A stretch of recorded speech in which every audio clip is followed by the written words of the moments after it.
Bonjour à tous, hello everyone, and welcome to the press conference for Paperboy, the Paperboy, in English, Paperboy in French, God knows why. And I'll introduce the people who are here at this table as the two brothers whose relationship is at the center of the film, as Jack Jensen and Ward Jansen, Mr. Zac Efron and Mr. Matthew McConaughey.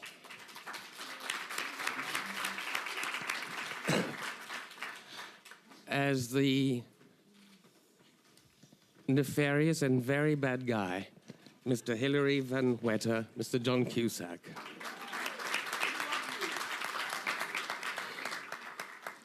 As Charlotte Bless, Miss Nicole Kidman.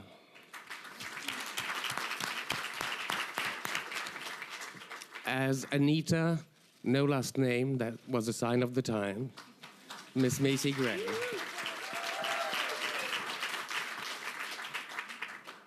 And of course, finally, scriptwriter, producer, director, Mr. Lee Daniels.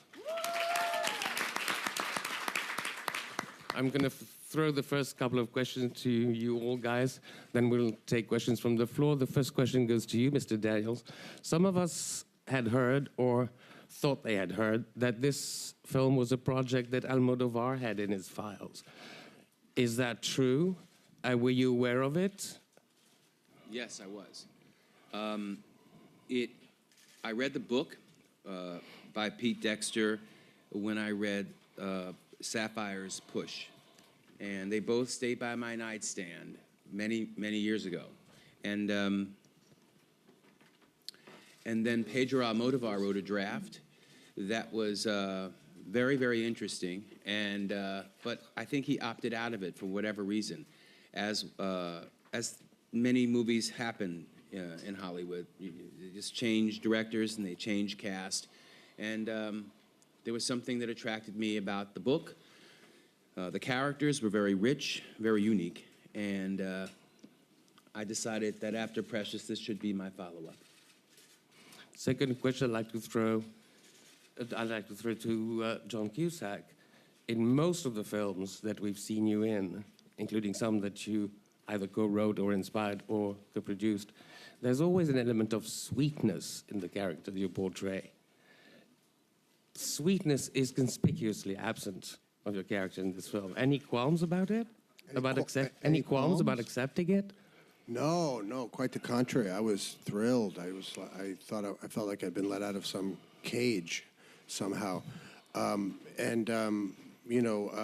I met with Lee, he had we sat and talked. I think we were at the Chateau Marmont, and he just talked to me about a film I made with Stephen Frears a long time ago called The Grifters, and he talked about a certain quality and a kind of sexuality between my character Roy Dillon and Angelica Houston's character, and he just sort of was looking into me like saying, I know you got more to give than you've been given lately, and that's sort of music to an actor's ears. So I was a big fan of Lee's, and I think as soon as we met, we sort of developed our language where I knew instantly I wanted to do the role. So no, I didn't have any qualms about anything. Thank you. I was thrilled. Now this question, which goes to Mr. Efron, I'm not sure that I know how to phrase it, so I'll be my usual insensitive klutz about it. From millions of photographs of you, we know you're a handsome guy, but one has the feeling that you have been in this film determinedly eroticized. Am I off the mark? And if I'm not, was it something comfortable to deal with on a day-to-day basis during the shoot? I should have kept my mouth shut. Okay. I think I was kind of getting the question. I don't think I was supposed to feel comfortable. I think it's like life, This character is learning the ways of the world, and that can be very uncomfortable, But I think it's also exciting. It's new. He doesn't really know what to expect. I think it was a very fun character for me to play, and I was surrounded by the best people in the world. So It was Eroticized. yeah, Eroticized. that's a great word. He's good looking. I mean, you know, Well, yeah. the camera can't help but love him. And this one too. I mean, you know, and I'm gay. So what do you want? Question over here. You live. Oh, I'm bad timing. Good morning, Bruce Kirkland, Toronto Sun, Sun Media Canada. I'm curious, I'll start with Lee, but any of the actors that want to participate in the answer to this question, I'd be delighted. I'm curious how much this film and the story is about sex and death and, you know, longing and guilt and betrayal and all sorts of crazy stuff, and how much it is about the murky reality of the civil rights movement and racial equality in America during the era that this film is set. I think Matthew should start. You do? Yeah. Okay. Murky. That's a good word. You know, I mean, this is, it's part of the murky, mysterious. Everyone in this film and everything in this film, as it's introduced, you later find out it is not as it seemed, and the people are not who they sort of introduced themselves as, or there's a whole lot more underneath them. I know that was one of the draws for me. And the story plus a draw for me was to dive into that mystery, to come out the other side. And the hard part's getting through it. And everyone has their difficulties with their own characters in the film. And that transition. Nobody, as I said, is as they seem, or is just as they present themselves.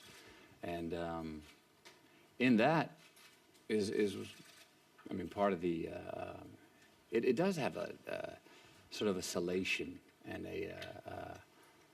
and not to be eroticized, but it does have, there's something very erotic about the swamp, so to speak. There's something very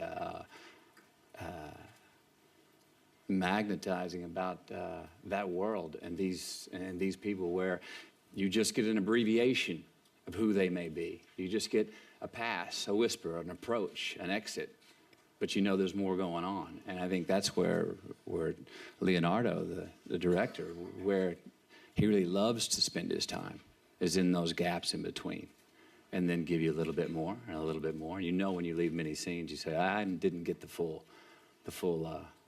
I didn't get the full meaning of that. I didn't get everything, and it was on purpose. So I'll keep watching, and things turn out to be not as you'd think they would be. I thought of it as a story also of I was just trying to think about this, getting back to the, what did you call it, autoerotic nature, or what, eroticized nature of what Zach was this is going going to haunt me to the day. Yes. Okay. But I was thinking that it's also a story of, you know, Zach's character's initiation. And in an initiation process, a character has to go into the underworld, and he has to come up against, and people go into the underworld, you know, in a dream state or an initiatory state, and they come up against themselves. So by definition, they have to be in a place they've never been before, whether it's emotionally, physically, spiritually, sexually. And so I think Lee's films, and this film and Dexter's book, had that sort of language of the unconscious too. So to answer your question, I think that it's about all those things, but it's also about none of those things. I think it was really about that feeling of being initiated into another world and going through some process, some deep process that defies easy explanations, and that's what you know, the myth makers all write about. So. Yes. Trying to remember the question because I'm listening. Okay. It's a crazy movie. The characters are all over the place. It's about sex. It's about, you know, Zach is in his underwear in half the movie. So I was distracted, but it's definitely, there's a lot of hints about racism and discrimination. You know, that's it kind of goes through the film when my character's addressed. But and then there's David's part too, but it's just it's so much so many themes in the movie that are like under the surface, and it's one of those movies where you'll watch it on the 5th time and you'll see something that you didn't see before, you know. So it's an awesome movie. Well, since we're on about sex, Nicole, was your scene difficult to shoot, the first visit to jail? Strangely, no, because I think I had to step into a place to play the character where I didn't step out of it too much and look at myself. So it wasn't hard to shoot. I mean, as I said before, John and I never met as John and Nicole. We met as the characters, and we never spoke really in any other way until after the film. And that's then how we met as John and Nicole. So that was very helpful because it allowed the stuff to just flow. And I've been looking as an actor for something raw and something more dangerous in terms of performances, and this kind of came along. I was the last person to be cast, and Lee sent it to me. I'd met Lee when we were all promoting. You were promoting Precious, and I was promoting Rabbit Hole, and we'd met at some parties and stuff. And I'd always thought, God, I loved Precious, and I thought I'd love to be in his hands to see what I could do and to see where he'd take me, because I think directors bring out different things in their actors, and this is what Lee brought out in me. And so it didn't feel uncomfortable at the time. I have not seen the movie, so I may be uncomfortable watching the movie. But you know, that's my job. It's my job to give over to something, not to censor it, not to put my own judgments in terms of how I feel as Nicole playing the character. That I'm there to portray a truth. So. Question there, then there, then there. Hello, Hugues Daillet from Belgian TV. It's a question for Ms. Kidman. About your work, it's a very interesting and subtle role in an independent movie. You made also a big studios movie. Do you think nowadays it's more easier to find interesting female characters in independent movies because Hollywood studios make sequels, remakes, franchise, and so on, and you want maybe to make more movie like this? Yes. I mean, it's that. I do think, you know, there's obviously when you're working in independent, which is now a sort of a strange definition, I mean, to define what is independent these days, but in terms of the films that are being made by Lee, and they're very hard to find financing. You do eventually, if you're lucky, and you get it made, and then you... and that's where I find a lot of the interesting roles are. But they're very hard to get these films made, and it requires a lot of tenacity on behalf of the filmmaker, and then, you know, it's an uphill battle all the way. And then the financier, you know? Yeah. It's about finding someone like Avi Lerner to believe in you after many people tell you no, and then also a group of stars that sell internationally, but actors that want to jump into another place. That combination and that marriage of the universe happening is very, very rare. Very rare. Question here, then here, then here, and here, and here, and here. Hi, Elaine Wong from Hong Kong Cable TV. I have two questions for Mr. Efron and Ms. Kidman. Well, I think Mr. Efron is one of the luckiest men to be able to play this boy who's madly in love with Ms. Kidman's character, Charlotte. Would you agree? And I would like you, Ms. Kidman and Mr. Efron, to share your working experience with each other. And my second question is rather the age difference and age distance in a relationship has ever been a problem to you guys? They are not that much older or younger than from each other. Yes. They're okay, But in right? They're about 10 Like years 6 apart. years apart. 6 years apart. I had the most lovely time in the world working with Nicole. I was ecstatic the day I found out that she was playing the part. And I mean, I've been in love with her for a long time, since Moulin Rouge, I think. So blown away. And it was the best opportunity in the world for me. I loved every moment, so very happy. And I was just so impressed with the way Zach just threw himself into it. I mean, it's dangerous and it's hard at times, but strangely enough, it becomes like a threesome because there's Lee, Zach, and me, and it's all being created and worked on as the three of us, and it was so. It was great to have the chance to do it. And I really, for me, and it was an ad lib actually, we came up with the line where he comes to me in the film and says he wants to, wants me to be with him and everything. And Charlotte says, "You don't want me." I'm paraphrasing, but do you really want to do be you with really me? want to be with me?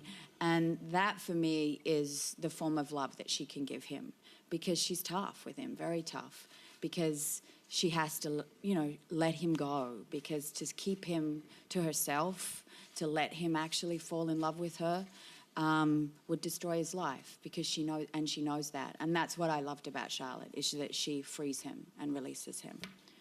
So. Question over there. Hello, it's Charlotte Higgins speaking from the Guardian newspaper. Oh, Charlotte. Hey, it's a question primarily to Lee, but anyone else who wants to pick it up, please, that would be wonderful. Lee, I noticed that the two very big decisions that you made, clearly a lot of decisions you made in adapting the book, were two striking differences. One is to make Yardley a black character, and secondly, to enlarge Anita Chester's role and make her the narrative voice in the movie.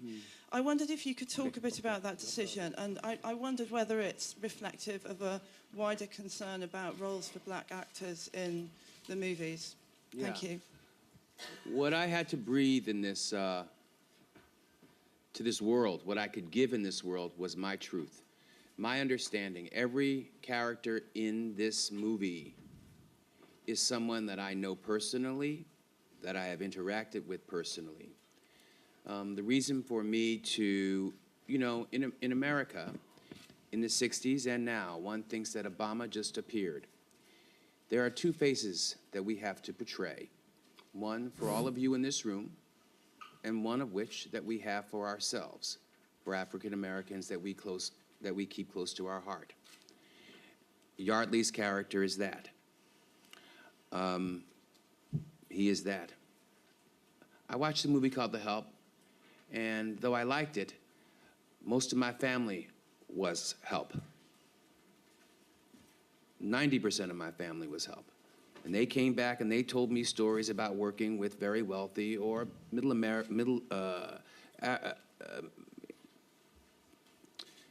white people. They work with white people. And these are the stories that they told me. They were the Help.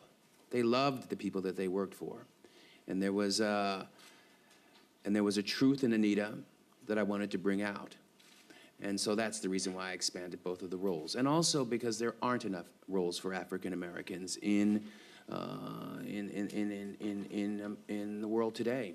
And I'm very proud to have worked not only with Macy and David, but with everybody on this table. They gave me their souls. They gave me their souls with a yes, sir. And I'm honored, and I don't know that I can experience that again. I thought I reached the pinnacle with working with actors with Precious, but these magnificent actors gave it all to me, so I'm honored. Want to add anything? Yeah, I totally agree with Lee, and there's definitely, a lot less roles for African Americans. But I think when someone like Lee comes along, I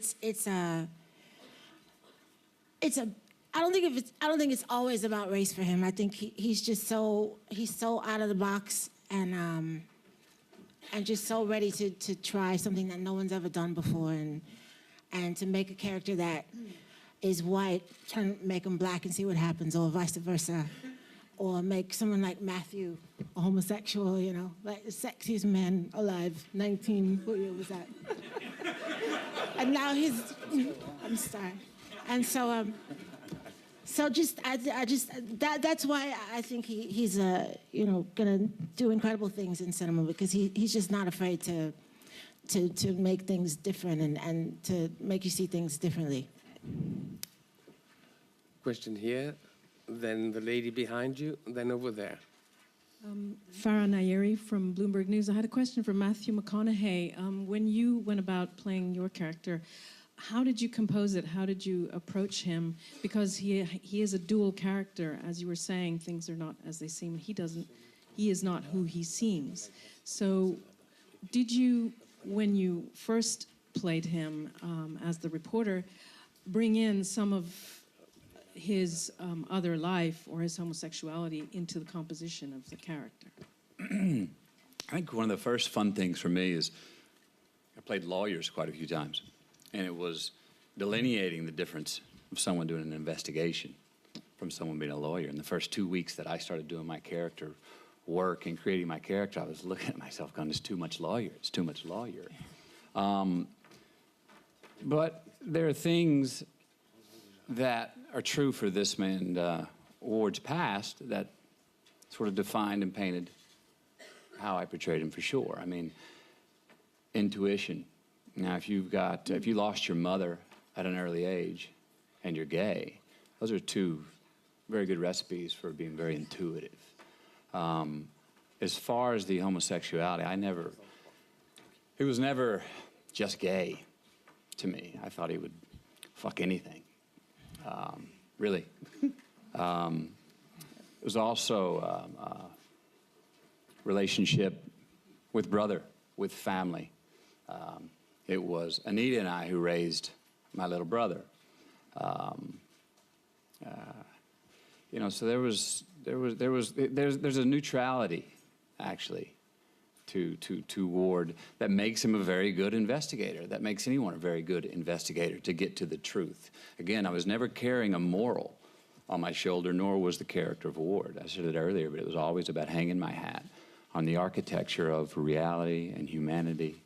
And none of that was difficult after it clicked. I mean, you know, my character wasn't even competitive with Yardley in times where, and watching the movie, I was like, oh, Ward didn't even flinch, you know? So there's Ward is a real badass, you know, a real badass in many ways. And, you know, as far as his appetite, I think he was very much a periodic when it came to his sex life and when it came to his drinking or any of his indulgences. And he was a perfectionist when it came to the job, a real perfectionist to finally get to the bottom, get to the truth, no matter what.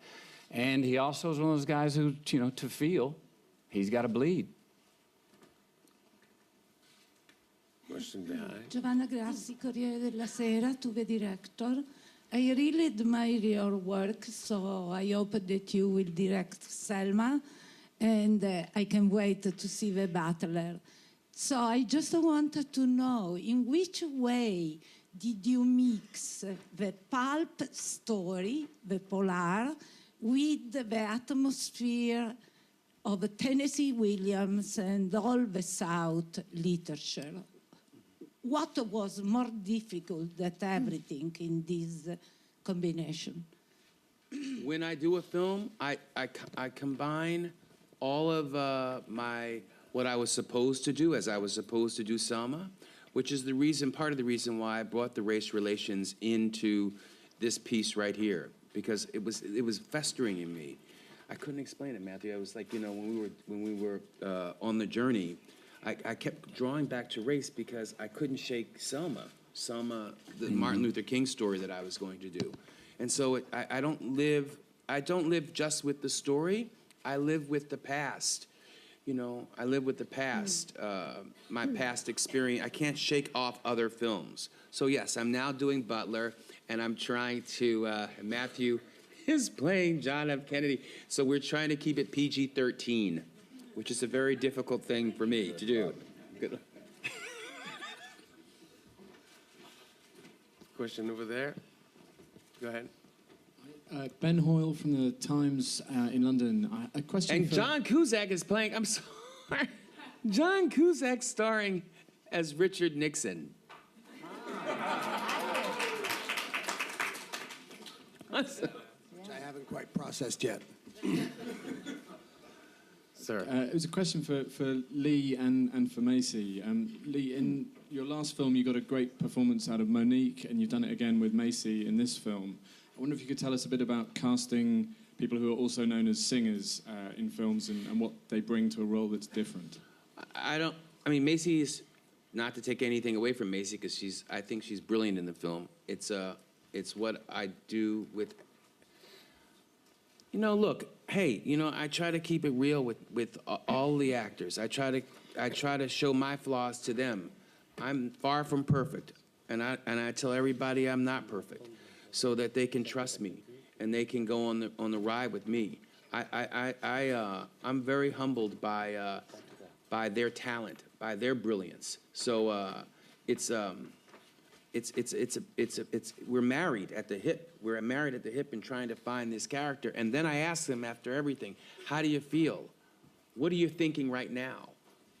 Matthew, you want to chime in? Or I don't know how to. I mean, look, Lee's got a hyperly keen and sensitive mind, all right? And also, as soon as you nail it, I think everyone can attest to this, as soon as you nail the take, Lee goes, okay, great, now do something that I've never seen that I'm just gonna surprise the shit out of me. Every time. And I saw the film.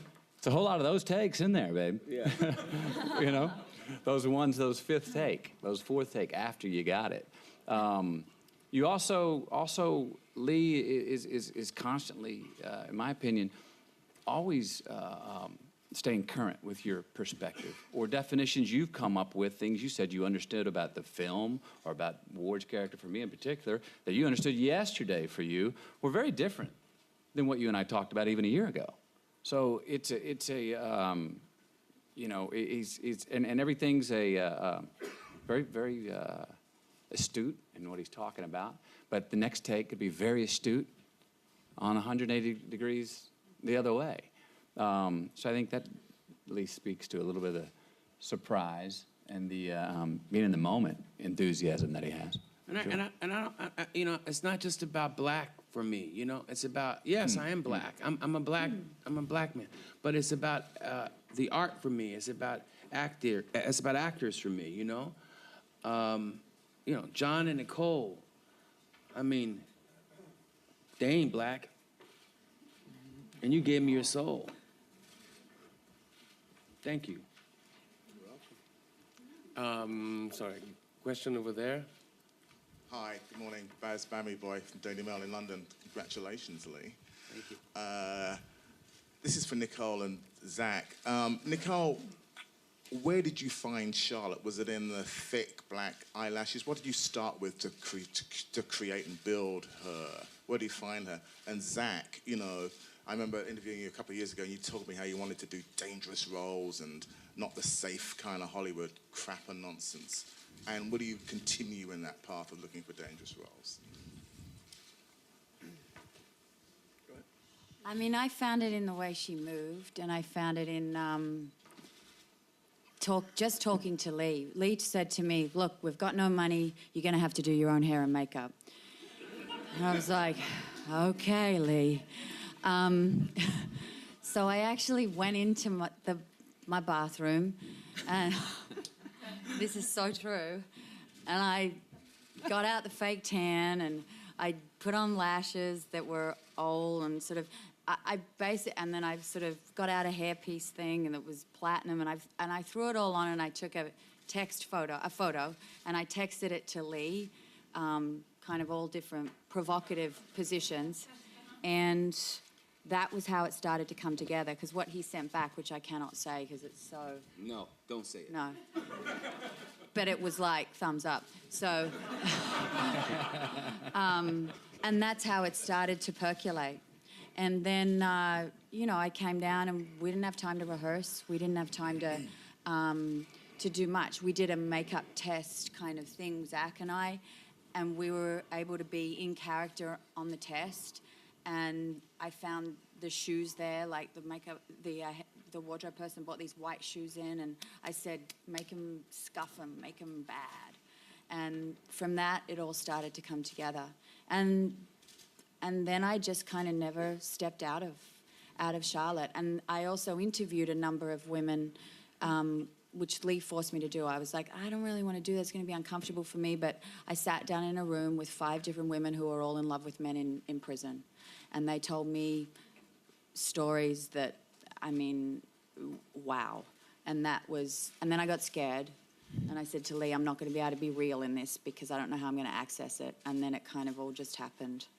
And then I never had a hesitation about anything, and I just went for it. So that's how it came together.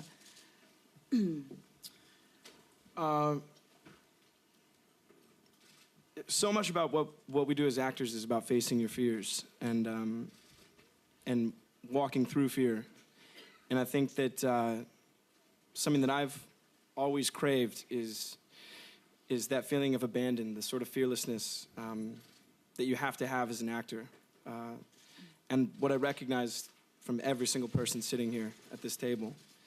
And it's in these kind of roles, with directors like Lee, with you know, actors here that I get that rush and that feeling.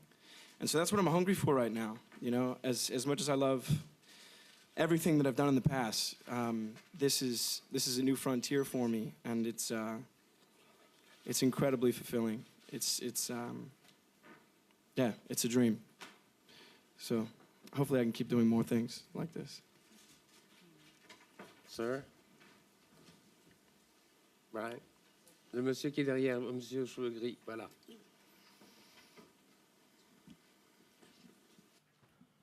Hi, Brian Johnson from Maclean's magazine in Canada. This is all very serious, but there were some funny moments earlier on in this film before things became very dark. I'd like to ask the director, and also Nicole, because you were, before your character became more serious, there were some very funny moments. How you rode that line of comedy, how far you decided to push it, and just, you know, how you played the comedy in the film. I'm correct to believe saying the comedy was intentional. Well, Lee's funny, and so I think he's got a great sense of humor. And for me, I just go with the flow, you know. And the way he shoots this is no take is the same, and you try things and you play, and it's like a labyrinth, really. You sort of are exploring different paths all the time, and out of that either comes things that are dark or things that are light, things that are funny, and that's probably how it gets discovered. Yeah. And he laughs. You hear him laugh. I can't take off camera. I can't take it. You know, one of the funniest things in the middle of the take. One of the funniest things is out of the movie with Matthew's character. He's under a big moose, and I couldn't keep it in the scene because it didn't move. But it's a very funny scene, and I realized, you know, oh my God, what movie am I making? This can't be a comedy. This is not a comedy.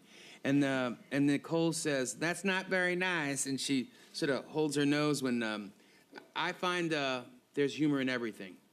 There's humor. We find the humor in the darkest of moments, and I think that to tell a story, you've got to find the humor. Otherwise, it's not true. Laughter is what keeps us alive. Question over here. Go ahead.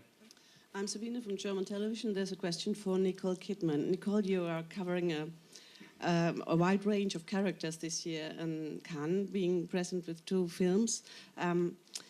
How can you tell us something about the challenge playing, on one hand, the hot, oversexed Barbie in Paperboy, and the next day, the sophisticated, fascinating Martha Gellhorn? That's who she was. I mean, that's something that I look for. I look for contrast. I look for things. I look for the diversity. I mean, the reason I became an actor is because I live a particular way. I was born into a particular place in the world, and I want to go different places.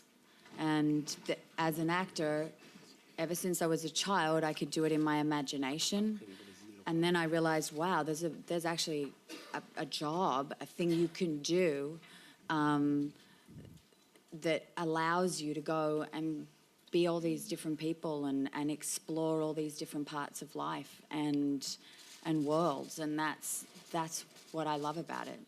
So I don't want to ever be pigeonholed. I don't want to be told, no, you can't be in this kind of genre, or this, you can't play this kind of role because you just can't do it.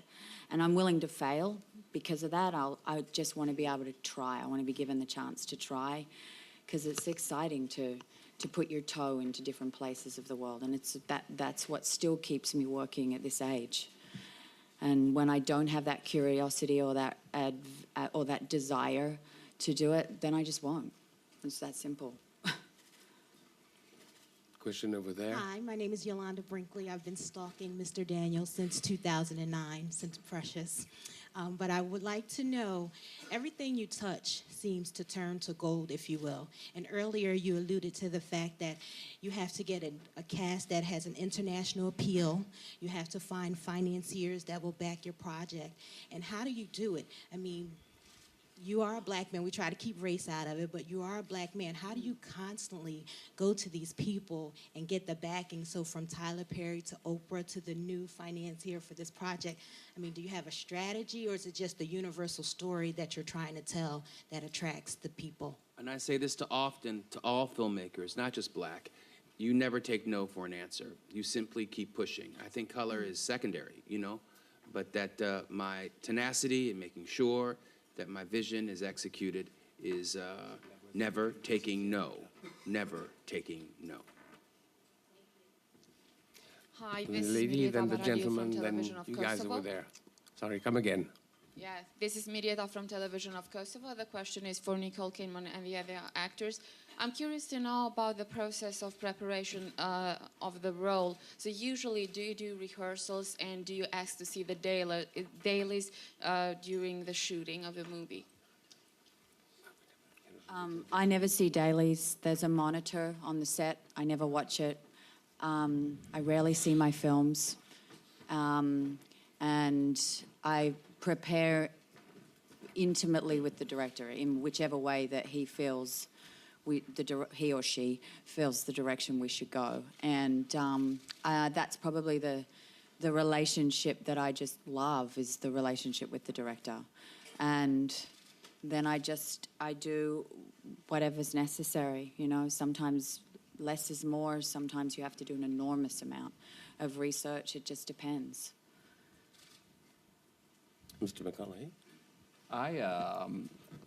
First of all, I like to get on the same proverbial page with the director, make sure we're making the same album, make sure as I'm coming in as an instrument in his band that we're going for the same, at least, genre of music. And then I go away and kind of hole up for as much time as I can and try to show up, and let's not talk about it at all. Let's press record right now. From the day we show up, press record. And if we don't need to talk about what's the scene about. For me, it's like I'd rather show up and say, press record, I'm going to show you what I'm talking about. And then the director will give me direction and go from there. But I don't really like to talk about the musings of what it's about or why and where and all those things on the day. And another thing that was brought up earlier, what's a fun thing about these independent films is time is so precious. Yeah. So you don't go back to the trailer and hang out for a couple of hours. You are shooting and you're breaking a sweat and, okay, we got that. Again, next. That's a very vital experience. We ain't got a trailer. What trailer? I had my trailer. I was living in it. Miss Gray, Abby.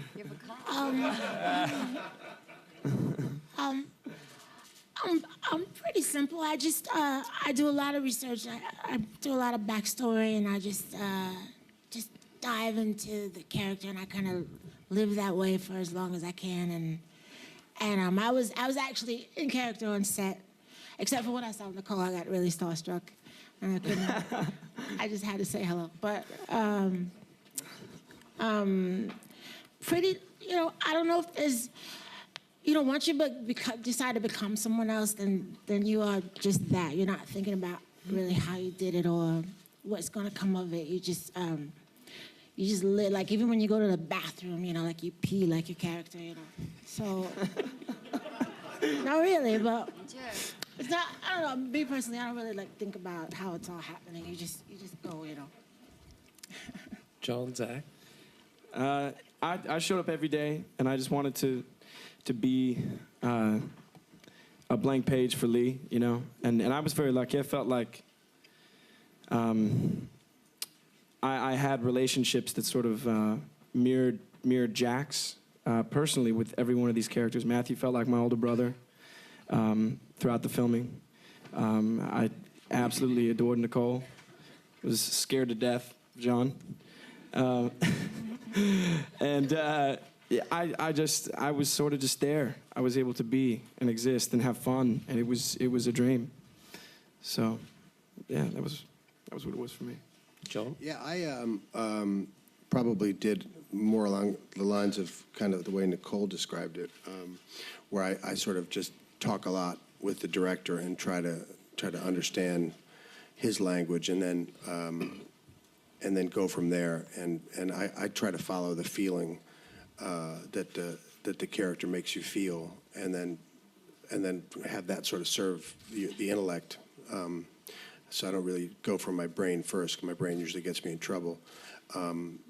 And Lee is a kind of a fascinating man in so many ways, because he's such a paradox, But I think when you're working with him, he's not linear in any way. So he'll passionately say one thing, and then you'll start talking, and then he can passionately contradict himself, and then he can passionately come at it from the other side of the building, from a window, crawling through the basement, and then come up the elevator and say, "No, this is where I'm coming from."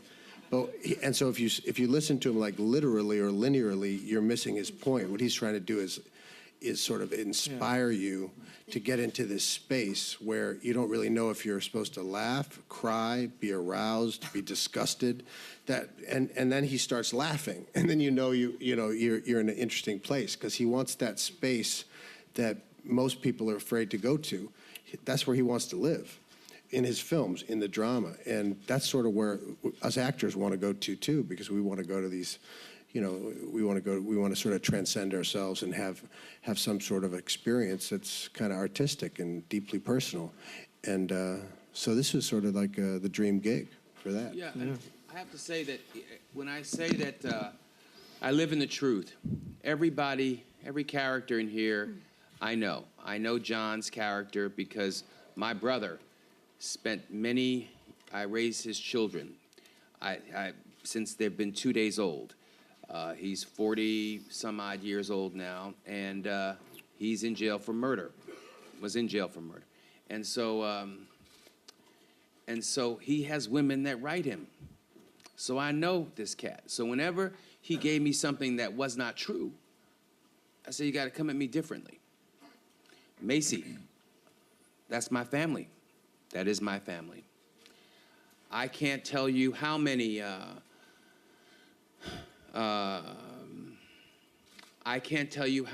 men that I've been with in the 80s that were white, and the 90s, that I could be intimate with and publicly would shun me. No, I will not be seen with you, black man, in public. I know it, and they hate him, and they hate themselves for it. I know that guy. I went to also. I know this character. I know this woman too. I'm sorry, John. I know this woman too, intimately. The woman that plays her best friend is my sister in the movie. She wrote many men in prison. She was one of the people that Nicole studied. So all these people are people that live in my head and in my world and in my existence. Sorry, John. Oh, I was just going to say too that there's a there's a sense of menace or a real sense of danger, kind of sexually and physically in the movie quite a bit, and so I also have known a lot of racists and a lot of bad people, just being alive for 45 years and having a really interesting life where I've seen a lot of different things. But I did get a chance to go down to Angola, and I went on a little tour and met some of the people on death row, and I was just really trying to get that feeling of that and then bring it to the set somehow. And that was actually something I did to prepare for it that was pretty unique and powerful. I'm afraid our time is up. Thank you very much for being here.